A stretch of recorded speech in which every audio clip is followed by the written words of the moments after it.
JDS ने एक तरफ बीजेपी के साथ गठबंधन किया और गठबंधन होते ही जेडीएस के 100 नेताओं ने इस्तीफा दे दिया। बीजेपी आज राजनीतिक तौर पर कितनी अछूत पार्टी हो गई है, कोई बीजेपी को छूने के लिए तैयार नहीं है। सबको अब इस बात का डर लगता है कि बीजेपी एक सांप्रदायिक पार्टी के रूप में अपनी पहचान बना चुकी है और बीजेपी के साथ में अगर हम गए तो हमारी पहचान, हमारा नाम वो भी खत्म हो जाएगा। यह तस्वीर आप देख रहे हैं, एक हफ्ते पहले की यह तस्वीर है जब 22 तारीख को कुमार स्वामी, कर्नाटक के पूर्व मुख्यमंत्री कुमार स्वामी ने जो है वो मुलाकात की अमित शाह के साथ में, और अमित शाह के साथ मुलाकात के साथ साथ उन्होंने यहां पर जो है वो जेपी नड्डा से मुलाकात की। दोनों नेताओं को शाल उड़ाए, माला पहनाई और ऐलान कर दिया कि हम बीजेपी के अंदर शामिल हो रहे हैं। एक हफ्ते पहले जो है ये 22 तारीख की खबर है, जी न्यूज की। अमित शाह से मिले कुमार स्वामी, एनडीए गठबंधन में शामिल हुई जेडीएस, नड्डा ने किया ऐलान, नड्डा ने ऐलान कर दिया। और एक वीडियो मैं आपको और दिखाऊंगा, यह नरेंद्र मोदी की वीडियो है। यहां नरेंद्र मोदी कहते हैं कि एक पार्टी है जिसका नाम जेडीएस है, वो जेडीएस पार्टी केवल अपने परिवार के बारे में सोचती रहती है। और ये पुराना बयान नहीं, 1957 का बयान नहीं है, यह बयान अभी कर्नाटक चुनाव के अंदर का है। मतलब आप जो है मई में जब चुनाव हो रहे थे तब आप इसी जेडीएस पार्टी को परिवार पार्टी बता रहे थे कि यह परिवारवादी पार्टी है, वंशवादी पार्टी है, परिवारवाद इसमें चलता है, वंशवाद इसमें चलता है। और इसी पार्टी को आपने गले लगा लिया। क्यों? क्योंकि कर्नाटक से सटे हुए तमिलनाडु के अंदर एआईएडीएमके ने गठबंधन तोड़ दिया था। यह खबर जो है वो बीजेपी के नेताओं को लग चुकी थी। उसके बाद में बीजेपी ने पींगे बढ़ानी शुरू कर दी अपनी जेडीएस के साथ में, और जेडीएस के साथ में गठबंधन के लिए पार्टी तैयार हो गई। भूल गई इस बात को, क्या हमने किसके ऊपर क्या थूका था, इस बात को भूल गए। नरेंद्र मोदी क्या बोल रहे थे, आगे दिखाऊंगा मैं वीडियो आपको। ये इसमें नरेंद्र मोदी परिवारवाद, वंशवाद का आरोप जो है वो जेडीएस की पार्टी के ऊपर लगा रहे हैं, क्योंकि देवगौड़ा, एचडी देवगौड़ा की पार्टी है। कुमार स्वामी एचडी देवगौड़ा के बेटे हैं। कांग्रेस ने कुमार स्वामी को अपनी पिछली सरकार के अंदर मुख्यमंत्री बनाया, उस सरकार को तोड़ करके इन्होंने अपनी सरकार बना ली और अब इसी के साथ में गठबंधन कर रहे हैं।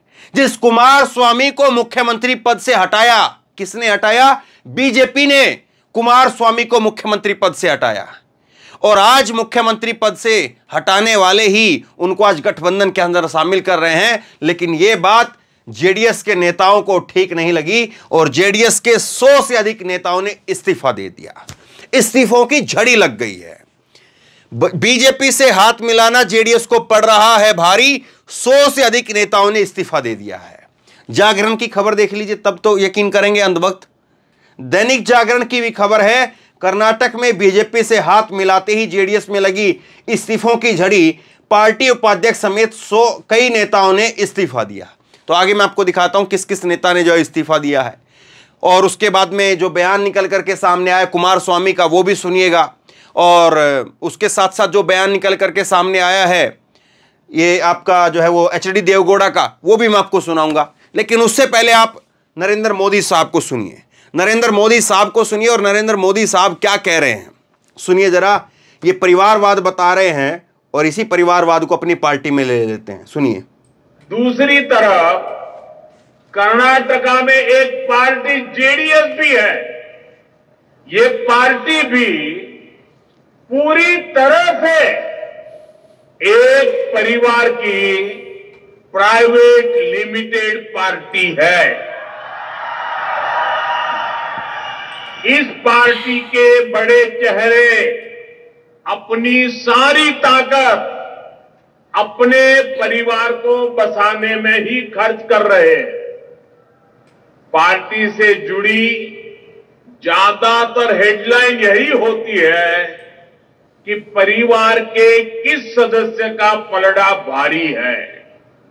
इस बात की चर्चा नहीं होती कि उनके पास लोगों के लिए क्या एजेंडा है। दूसरी तरफ अब मोदी के पास में क्या एजेंडा है लोगों के लिए, पूछा जाना चाहिए। आपके पास में क्या एजेंडा है? आप तो बहुत ताकतवर प्रधानमंत्री हैं, आपका तो पूरी दुनिया में डंका बजता है, पूरी दुनिया में सबसे बड़ी पार्टी अपने आप में दावा करने वाली भारतीय जनता पार्टी, उसके कार्यकर्ता, आरएसएस, बजरंग दल, हिंदू परिषद, सब तो आपके पास में है ना। फिर ये परिवारवादी पार्टियों को लेने की आवश्यकता क्यों पड़ गई? क्यों इन परिवारवादी नेताओं को आप अपनी तरफ ले रहे हैं? क्या ऐसा आन पड़ा है? और दूसरी बात मैं आपको और बता दूं, 28 सीटें कर्नाटक के अंदर, विधानसभा चुनाव खत्म हो चुका है, कांग्रेस की एक तरफा बहुत ऐतिहासिक प्रचंड बहुमत के साथ जीत हुई है, तो कोई चांस नहीं है अब कर्नाटक में जो है कांग्रेस की सरकार को गिरा पाए। पिछली बार कांग्रेस की सरकार गिरा दी थी, यही कुमारस्वामी मुख्यमंत्री थे, इन्हीं को हटा दिया था। अब की बार कोई चांस नहीं है। तो मतलब ये जो गठबंधन किया गया है, ये गठबंधन 2024 में मोदी जी ने अपने लिए किया है। और इसमें आपको यह भी ध्यान रखना चाहिए कि 28 सीटें हैं लोकसभा की कर्नाटक के अंदर, और 2019 में 28 में से 25 सीटें जो हैं वो अकेले बीजेपी ने जीती थी। तो मतलब साहब आपको तो कोई जरूरत ही नहीं है भाई, जब 28 में से 25 सीट आप अपने आप जीत ही रहे हो तो जरूरत क्या पड़ गई है। और अब भी जो खबर है वो यही है कि कुमारस्वामी की पार्टी को, जेडीएस को बीजेपी 2 या 3 सीटें देने के लिए जो है वो तैयार है, बाकी के लिए नहीं। अब कुमारस्वामी को भी सोचना चाहिए भाई, जो आपको मुख्यमंत्री से हटा करके सड़क पर ले आए, आप मुख्यमंत्री बनाए थे कांग्रेस ने, आप सड़क पर ला दिए बीजेपी ने अपनी तोड़ करके सरकार वहां पर बना ली, और आप उन्हीं के साथ जाकर के बैठ गए। और किसके लिए? केवल 2 सीटों के लिए। ताकत से लड़े, मजबूती से लड़े तो 2 सीटें तो वैसे भी आ जाएंगी। और दूसरी एक और बात ये कि प्रधानमंत्री नरेंद्र मोदी कहते हैं कि वो पहला ओबीसी का सीएम है। ये ओबीसी के पहले सीएम नहीं है, ये ओबीसी के पहले सीएम कुमारस्वामी के पिता एचडी देवगौड़ा थे। एचडी देवगौड़ा के बेटे को आपने मुख्यमंत्री की कुर्सी खींच करके सड़क पर ला करके छोड़ा, ओबीसी सीएम पीएम के पिता के सीएम बेटे को, और आप जो है वो आज उन्हीं के साथ भी हाथ मिला रहे हैं, उन्हीं को गले लगा रहे हैं। तो राजनीति किस तरह की है आपको देखना चाहिए। और इसी वजह से जो है, क्योंकि एक भी चीज तालमेल नहीं खाती है, बीजेपी और जेडीएस की एक भी चीज ऐसी नहीं जिसमें सुरताल कहीं पर मिलता हुआ दिखाई दे। कहीं पर कोई ये कह सके कि हाँ भाई चलो ठीक है, अच्छी बात है, बीजेपी और जेडीएस का गठबंधन होना चाहिए। कहीं पर कोई जो है वो आज के समय पर जेडीएस, जनता दल सेकुलर नाम है इसका, जो जेडीएस की जो पूरी फुल फॉर्म है वो यही है, जनता दल सेकुलर। अब बीजेपी सेकुलर पार्टी है क्या? आप बताइए, बीजेपी जो है वो किस तरह की पार्टी है बताइए जरा। इसीलिए जेडीएस के नेता जो है वो कह रहे हैं कि बीजेपी एक घोर जो है सांप्रदायिक पार्टी है। मुसलमानों के प्रति जो सोच है बीजेपी की वो पूरे देश को पता चल गई है, और ऐसे में हम बीजेपी के साथ नहीं रह सकते हैं। और इसीलिए बीजेपी के 100 से अधिक नेताओं ने इस्तीफा दे दिया है। चीजें बिल्कुल साफ दिखाई दे रही हैं कि बीजेपी ने जो गड्ढा खोदा था, उस गड्ढे के अंदर आज कोई और नहीं बल्कि बीजेपी गिरी हुई दिखाई दे रही है। बीजेपी यानी प्रधानमंत्री नरेंद्र मोदी परिवारवाद की बात कर करके जो आरोप जो है वो लगाते रहे, वो आज उसी के साथ में जाकर के गले बैठ रहे हैं, उसी के साथ में जाकर के मिल रहे हैं, उसी के साथ में जो है गले मिल रहे हैं। दूसरी बात मैं आपको दिखाता हूं थोड़ा डिटेल में कि क्या कुछ कहा है। जेडीएस के सिंबल पर विधानसभा चुनाव लड़ने वाले खादर ने कहा कि भाजपा और आरएसएस पूरे देश में मुस्लिम समुदाय को निशाना बना रही है, नफरत की राजनीति कर रही है, वो मुस्लिम समुदाय को परेशान कर रही है। भाजपा नेता खुले तौर पर कहते हैं कि वो नहीं चाहते कि मुस्लिम उन्हें वोट दे। ऐसे में हम सभी इस बात से दुखी हैं कि जेडीएस कर्नाटक में बीजेपी के साथ गठबंधन में है। मुस्लिम नेताओं ने कहा कि उनके मन में जेडीएस नेता एचडी कुमारस्वामी और पूर्व प्रधानमंत्री एचडी देवगौड़ा के लिए सम्मान है, लेकिन भाजपा के लिए नहीं है। इस्तीफा देने वाले जेडीएस अल्पसंख्यक नेताओं ने जेडीएस अध्यक्ष सीएम इब्राहिम से भी कहा कि वो तुरंत इस्तीफा दे दें। ये जो है वो अल्पसंख्यक नेताओं ने वहां पर कहा है। पार्टी के प्रवक्ता और राज्य उपाध्यक्ष ने भी इस्तीफा दे दिया है। जेडीएस के वरिष्ठ नेता और प्रदेश उपाध्यक्ष सैयद सफीउल्लाह साहब ने इस्तीफा पार्टी से दे दिया है। जेडीएस की प्रवक्ता रही यूटी फरजाना अशरफ ने भी पार्टी से इस्तीफा दे दिया है। फरजाना ने जेडीएस मीडिया सेल के प्रमुख श्रीकांत गौड़ा को लिखे पत्र में कहा कि वे वैचारिक मतभेद के कारण पार्टी प्रवक्ता से पद से इस्तीफा दे रही है। मतलब कि नेता खुले तौर पर कह रहे हैं कि बीजेपी एक घोर सांप्रदायिक पार्टी है, मुसलमानों को निशाना बनाती है, देश भर में मुसलमानों को जो है वो टारगेट पर रखती है, और ऐसे में ऐसी पार्टी के साथ में हम गठबंधन नहीं कर सकते हैं। यह बात किसने कही है? यह बात उस पार्टी ने कही है जिसने बीजेपी के साथ जाकर के हाथ मिला लिया है। और उसको क्या कहते थे मोदी, मैं आपको बता चुका हूं।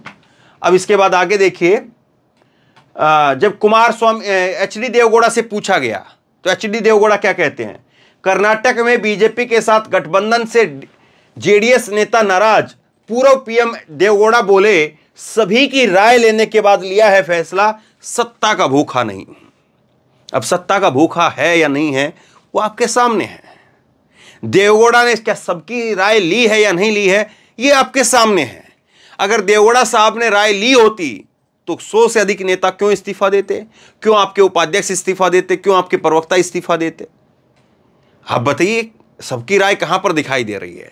कुमारस्वामी से जब यह सवाल पूछा गया तो कुमारस्वामी कहते हैं, नुकसान का कोई सवाल ही नहीं, कोई इस्तीफा नहीं दे रहा है, कुछ कार्यकर्ता इस्तीफा दे सकते हैं। बीजेपी के साथ में गठबंधन के बाद मुस्लिम नेता के जेडीएस छोड़ने के सवाल पर जेडीएस नेता एचडी कुमारस्वामी ने बेंगलुरु के अंदर कहा, उन्होंने कहा कि कोई नुकसान ही नहीं है, हमको कोई इस्तीफा दे ही नहीं रहा है, कुछ कार्यकर्ता इस्तीफा दे रहे हैं और बाकी नहीं।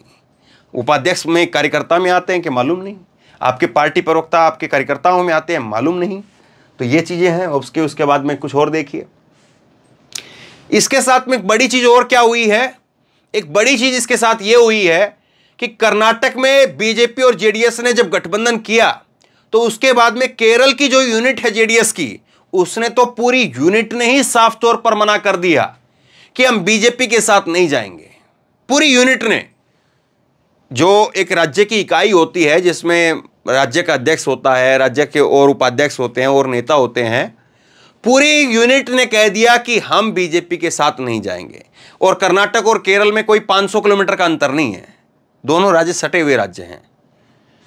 जेडीएस बीजेपी के समझौते के बाद कर्नाटक केरल में असंतोष फिर सिर उठाने लगा। तो ये जो है चीजें निकल करके सामने आ रही हैं और एक एक करके जो है नेता निकल करके जा रहे हैं, और उसके बाद में किस तरह से चीजें जो है वो हो रही हैं ये आपके सामने है। और एक चीज इसमें जो है वो ये है कि बीजेपी की तरफ से कोशिश ये थी कि हम जो नुकसान हुआ है कर्नाटका में एक पार्टी नुकसान जो हुआ है हमें तमिलनाडु के अंदर, उसकी भरपाई कर ली जाए। लेकिन उस नुकसान की भरपाई नहीं होगी। वो इसलिए नहीं होगी कि तमिलनाडु के अंदर जो आपकी कुछ जो है वो पहले से ही आपको बहुत फायदे में नहीं थे, तो आप पहले भी वहां पर नील बटे सन्नाटे में थे, अब भी नील बटे सन्नाटे में रहेंगे।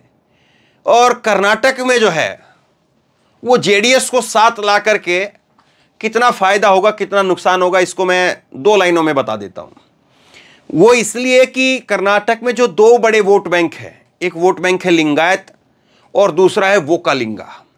लिंगायत जो है बीजेपी के साथ माना जाता रहा, येदियुरप्पा के साथ माना जाता रहा, येदियुरप्पा लिंगायत से आते रहे।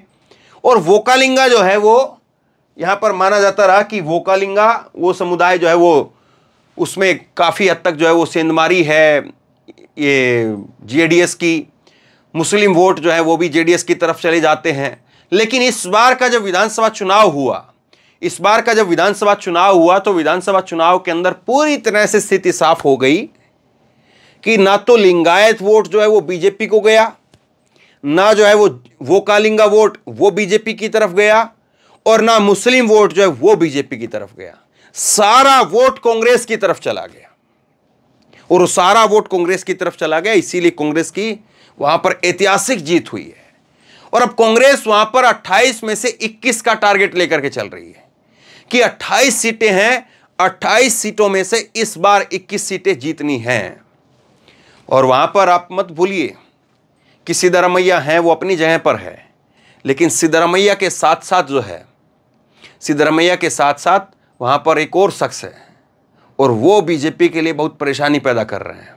डीके शिव कुमार और सिद्धरमैया दोनों बड़े चेहरे हैं, लेकिन जिस तरह से डीके शिव कुमार की जो आक्रामक राजनीति करने की जो स्टाइल है, उससे बीजेपी परेशान है। क्योंकि डीके शिव कुमार एक ऐसे नेता के तौर पर उभर रहे हैं, कांग्रेस के अंदर खास करके संकट मोचक नेता के तौर पर वो उभरते हैं।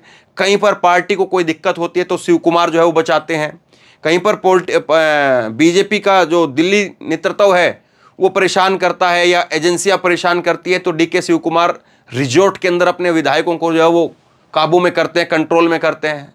गुजरात तक की जो जीत है उसको भी जो है वो डीके शिव कुमार हार को भी जीत में बदल देते हैं। अहमद पटेल साहब जब उनकी सीट फंस गई थी, अब तो अहमद पटेल साहब नहीं रहे, उस वक्त में भी डीके शिव कुमार ने ही गुजरात कांग्रेस के विधायकों को ला करके रिजॉर्ट के अंदर रखा और उसके बाद में आखिरी समय तक अहमद पटेल को जो है वो वहां पर बचा करके रखा और आखिरी में जितवा करके भेजा। तो ये सारी चीजें बीजेपी के लिए बड़ी चिंताजनक है। ये सारी चीजें बता रही हैं कि बीजेपी किस हद तक जो है वो फंस गई है। बीजेपी को अब ना केवल जो है वो यहां पर कर्नाटक में खतरा है, बल्कि एक तरह से कहें तो बीजेपी का दक्षिण भारत ही बंद हो चुका है। दक्षिण भारत में बीजेपी का दरवाजा बताया जाता रहा कर्नाटक, और कर्नाटक में ऐसी करारी हार, और उसमें भी बजरंग बली, आपको याद है ना बजरंग बली को कैसे जो है बजरंग दल पर जो है बैन लगाने की बात वो कांग्रेस ने कही थी, और उस बजरंग दल को बैन को जो है वो नरेंद्र मोदी ने बड़ी चतुराई से बजरंग बली में कन्वर्ट कर दिया था। लेकिन वो चतुराई चली नहीं बजरंग बली के आगे, और बजरंग बली फिर आखिरी में जो है वो उसके बाद में मल्लिकार्जुन खड़गे ने कहा कि बजरंग बली ने इनकी नली तोड़ दी। बजरंग बली की जो गदा है वो इनके ऊपर भारी पड़ी, बजरंग बली की गदा इनके ऊपर टूट पड़ी और इनको जो है वो वहां पर हार का सामना करना पड़ा और कांग्रेस की वहां पर जबरदस्त जीत हुई। ये जो है वो फिर उसके बाद में मल्लिकार्जुन खड़गे ने कहा, और उसके बाद में बजरंग बली का नाम जो है वो लेना नरेंद्र मोदी ने छोड़ दिया था। वरना जब बजरंग दल के ऊपर जो है वो बैन लगाया तो नरेंद्र मोदी रैलियों की शुरुआत करते थे तो वहां पर बजरंग बली के जयकारे के साथ करते थे। तो कर्नाटक की राजनीति को समझना बहुत बड़ा चैप्टर है, और उस बहुत बड़े चैप्टर में बीजेपी को लग रहा था कि हम जो है वो कहीं न कहीं जो नुकसान हो रहा है उस नुकसान की भरपाई हम इससे कर सकते हैं, लेकिन लग नहीं रहा कि कोई नुकसान की भरपाई हो पाएगी। उल्टा जो है वो बीजेपी को जबरदस्त यहां पर झटका है, जेडीएस को भी झटका है, और ये सारी चीजें लोगों के बीच में कहीं ना कहीं संदेश पहुंचा रही है कि नेताओं का तो गठबंधन हो गया, लेकिन जो छोटे कार्यकर्ता हैं, नेता हैं, जो जमीन स्तर पर काम करते हैं, लोगों का वोट निकलवाते हैं, लोगों को घरों से निकाल करके पोलिंग बूथ तक पहुंचाते हैं, वो लोग नाराज हैं और वो लोग इस्तीफा दे रहे हैं, और हो सकता है कि वो फिर आगे चल करके कांग्रेस में भी शामिल हो जाएं। तो बहरहाल शेयर कीजिए इस खबर को, लोगों तक पहुंचाइए। और क्या वाकई आपको भी ये लगता है कि बीजेपी अब इतनी कमजोर हो गई है, बीजेपी अब इतनी बदनाम हो गई है कि बीजेपी को अब कोई छूना भी अपने लिए नुकसान समझता है? बीजेपी के साथ खड़े होने में भी लोग अपना नुकसान समझते हैं, और ये नुकसान जो है वो जेडीएस को समझ में आ रहा होगा कि कैसे उनके नेताओं के इस्तीफों की यहाँ पर झड़ी लगी हुई है। ये अपने आप में बहुत कुछ कहता है। कभी एक वक्त था जब कुछ समय पहले ही कि जब बीजेपी के साथ होना मतलब कि चैन की नींद लेना, कि बीजेपी के साथ चले गए हैं तो किसी प्रकार का कोई डर नहीं, कोई खतरा नहीं, कोई एजेंसी नहीं, किसी प्रकार से कोई छापा नहीं, कुछ नहीं, शांति ही शांति। लेकिन अब बीजेपी के साथ जाने का मतलब यह है कि आपकी पार्टी में बगावत हो सकती है। अब बीजेपी के साथ जाने का मतलब यह है कि आप अलग थलग पड़ सकते हैं खुद पार्टी के अंदर। तो बहरहाल बताइए अब 2024 के लिए संकेत क्या है, और क्या वाकई इन सब चीज़ों के देखते हुए कोई ये कह सकता है कि बीजेपी जो पिछली बार 28 में से 25 सीट जीत करके आई थी, क्या इस बार मुमकिन है? या इस बार कांग्रेस पार्टी जो वहां पर दावा कर रही है कि 28 में से 21 सीटें वो जीतेंगे, बताइए आप क्या होगा? और जेडीएस का यहां पर साथ जाना कितना आपको सही लगता है, कितना गलत लगता है, नीचे कमेंट बॉक्स में अपनी राय लिख करके जरूर बताइए। इस वीडियो को खूब शेयर कीजिए, लोगों तक पहुंचाइए और इसी तरह की तमाम खबरों के लिए ऑनलाइन न्यूज इंडिया को सब्सक्राइब कीजिए। साथ में जो बेल आइकन है घंटे उसको जरूर दबाइए, ताकि जैसे ही कोई खबर अपलोड करें उसकी नोटिफिकेशन सीधे सबसे पहले आपको मिल सके। और अगर ये वीडियो फेसबुक पर देख रहे हैं तो फेसबुक पर हमारे पेज को लाइक कीजिए, फॉलो कीजिए और इस खबर को शेयर कीजिए। धन्यवाद।